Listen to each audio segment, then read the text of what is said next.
ಐತಿಹಾಸಿಕ ಪ್ರಸಿದ್ಧವಾದ ಬೈಲಹೊಂಗಲದ ಶ್ರೀ ಮರಡಿ ಬಸವೇಶ್ವರ ಜಾತ್ರೆಯು ಅದ್ದೂರಿಯಾಗಿ ಪ್ರಾರಂಭಗೊಂಡಿದ್ದು, ಶ್ರೀ ಬಸವೇಶ್ವರರ ರಥೋತ್ಸವವು ಬೈಲಹೊಂಗಲದ ಜವಳಿ ಕೂಟದಿಂದ ಪ್ರಾರಂಭಗೊಂಡು ಮುಖ್ಯ ರಸ್ತೆಗಳಲ್ಲಿ ಸಾಗಿ ದೇವಸ್ಥಾನಕ್ಕೆ ಬಂದು ತಲುಪಿತು.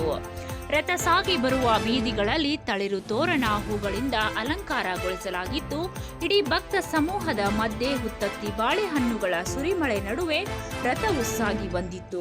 ಬೈಲಹೊಂಗಲ ನಗರ ಹಾಗೂ ಸುತ್ತಮುತ್ತಲಿನ ಗ್ರಾಮಗಳ ಸಾಕಷ್ಟು ಜನಸಾಗರ ಹರಿದು ಬಂದಿದ್ದು, ಎಲ್ಲರ ಸಮ್ಮುಖದಲ್ಲಿ ಸೋಮವಾರ ಸಾಯಂಕಾಲ 4 ಗಂಟೆಗೆ ಶ್ರೀ ಮರಡಿ ಬಸವೇಶ್ವರರ ರಥೋತ್ಸವವು ಜರುಗಿತು.